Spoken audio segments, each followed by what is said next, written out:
If there is anything we have learned over the past few years, it is that we are more different than we are the same.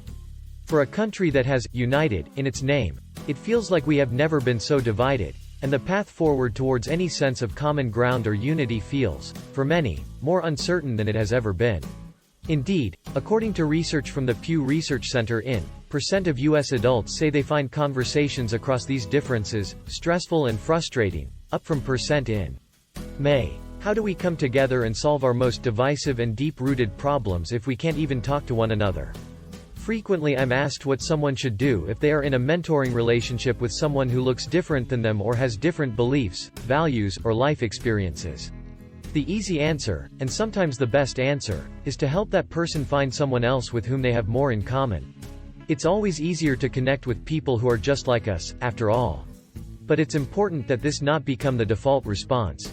Indeed, leaning into these sometimes difficult connections and conversations is exactly what we need more of right now. Finding ways to connect across differences is how we learn and grow. And the good news is that the skills to make it happen are ones we all can develop through intentional practice. Effective relationships are often built upon commonality or affinity. We are attracted to people who remind us of ourselves. We are drawn to those who think as we do, who affirm our worldview and beliefs. Sometimes there is a great benefit to these connection points. It's much easier to be in a relationship with someone who shares your values and goals and will be a tireless supporter and champion of your choices. When reaching out to someone on LinkedIn or some other platform, it's helpful to identify a point of shared connection. We both graduated from the same school. And these sorts of affinity-based relationships can create blind spots regarding our deficits or weak points.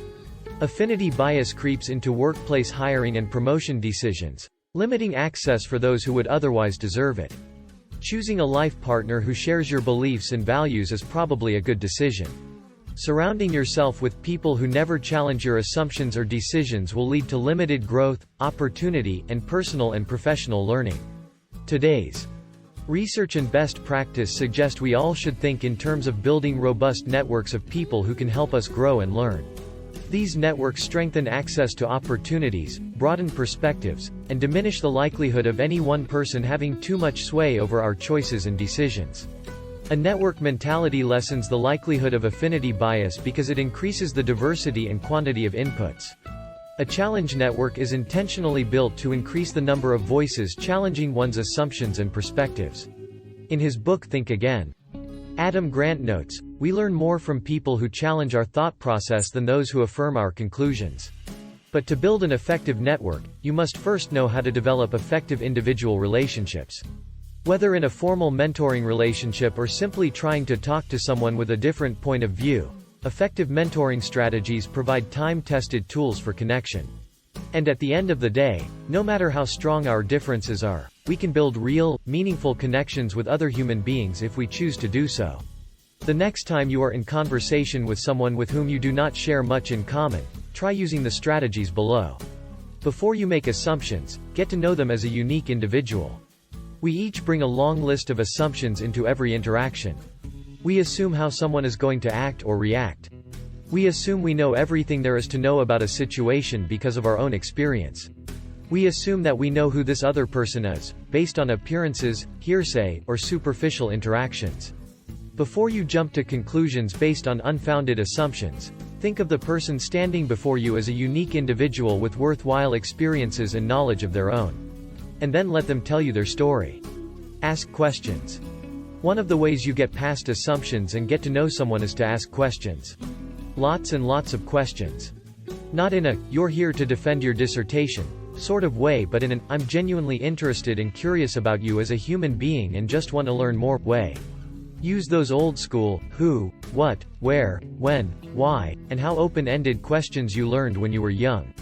Before you jump in to prove a point or explain their situation, think, is there another question I could ask first? Privilege learning over knowing. Listen to learn, grow, and build relationships of care. I firmly believe and will die on this hill that you can learn from everyone you meet, regardless of their political affiliation, faith tradition, level of education, race, ethnicity, or anything else, because learning is all about your openness, curiosity, and attitude. It has absolutely nothing to do with what the other person is willing or able to give you. So, when you ask those questions, truly listen to what the other person has to say. Don't listen to win or to come up with the next best response or even the next best question. Just listen. Give the other person your full attention. Because their story, whatever they are willing to give to you, is worthy of it.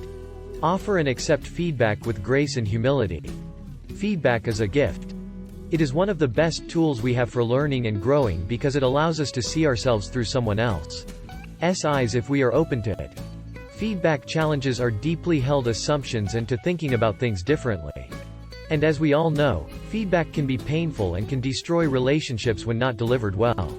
So, when offering feedback to another person or accepting it from another person, always do so with the relationship in mind. Before you react, ask yourself, how important is this relationship to me? Set and uphold clear boundaries. Finally, while it may seem counterintuitive, we build effective relationships when we set, communicate, and uphold clear boundaries. Building a relationship across differences does not mean letting someone walk all over you. It does not mean diminishing yourself so that another person can feel powerful. It does not mean letting go of your beliefs, values, and moral center to make someone else feel better.